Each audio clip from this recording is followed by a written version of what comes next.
আসসালামু আলাইকুম। আজকে আপনাদের সামনে আমি এমন একটা ভিডিও নিয়ে এসেছি যেই ভিডিওতে দেখিয়ে থাকবো পিজন পক্সের ভ্যাকসিন কিভাবে প্রয়োগ করতে হয় এবং কোন সময় এই ভ্যাকসিনটি প্রয়োগ করা উচিত।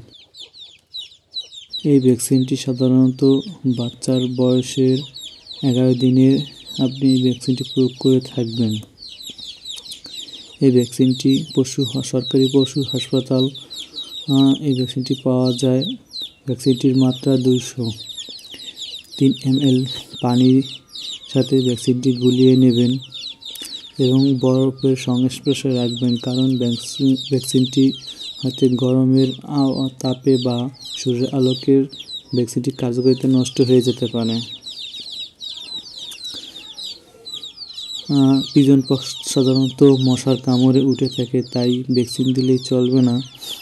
পাশাপাশি যাতে বাচ্চাকে মশার না কামড় বসাতে পারে সেদিকে লক্ষ্য রাখতে হবে এবং খামার পরিষ্কার রাখতে হবে। পরিষ্কার পরিচ্ছন্নতার কারণে মশার আক্রমণ হয় না এবং পিজন পক্সটি হয়ে থাকে না। যদি পিজন পক্স একবার আপনার বাচ্চাকে আক্রমণ করে, তবে আপনার বাচ্চা 90% বাঁচার সম্ভাবনা বেশি। আমি পিজন পক্সটি প্রথমে 1 ml পানি নিয়ে মিক্স করব, তারপর আর 1 ml দেব। টোটাল আমি 3 ml পানি দিয়ে মিক্স করব।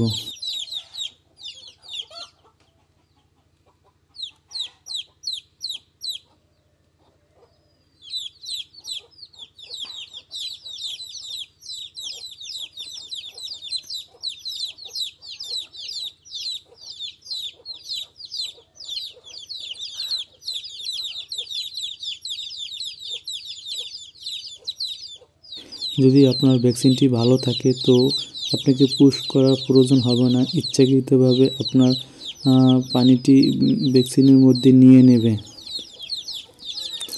আর যদি আপনার পুশ করে ভিতরে প্রবেশ করানো দরকার হয় এবং নিজের ইচ্ছাকৃতভাবে পানিটা প্রবেশ করাচ্ছে না, তাহলে বুঝবেন যে আপনার ভ্যাকসিনটার কার্যকারিতা নষ্ট হয়ে গেছে।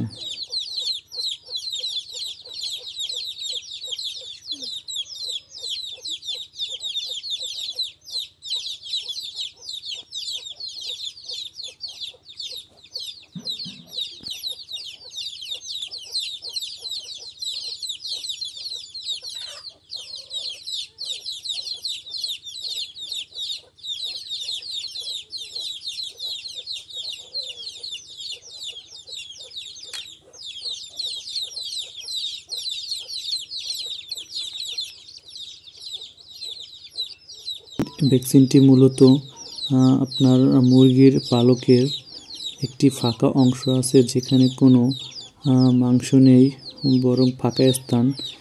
মুরগির ভ্যাকসিনটি সাধারণত আপনার চামড়ার উপরে, মানে পালকের নিচে চামড়ার উপরে খুঁচিয়ে প্রবেশ করাতে হয়।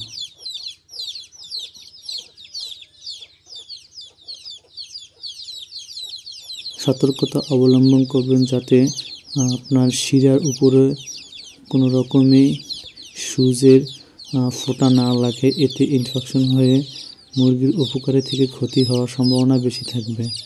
তাই আপনারা লক্ষ্য করবেন এই স্থানে একটি 2 হাড্ডির মধ্যে ফাঁকা স্থান আছে যেখানে শুধু চামড়াই, সেখানে আপনারা এই ভ্যাকসিনটি প্রয়োগ করবেন। 1 ফোঁটা দিয়ে আপনারা সুচ দিয়ে ফুটো করবেন।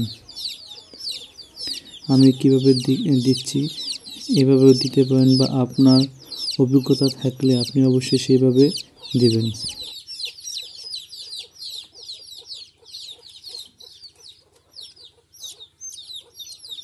তবে সতর্ক রাখবেন ছোট বাচ্চা, কিছু বাচ্চাকে ছোটোর কারণে ওই স্থানটি আসলে ফাঁকা স্থানটি পাওয়া মুশকিল হয়ে যায়, সেক্ষেত্রে আপনারা চোখে ফোঁটা লাগাতে পারেন।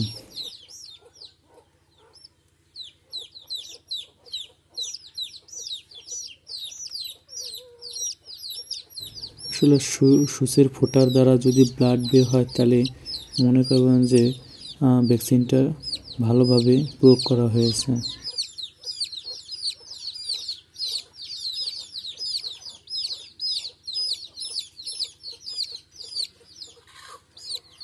আমার ভিডিওটা যারা দেখছেন তাদেরকে অসংখ্য ধন্যবাদ এবং আমার চ্যানেলটিকে অবশ্যই সাবস্ক্রাইব করবেন এবং কমেন্ট শেয়ার করবেন।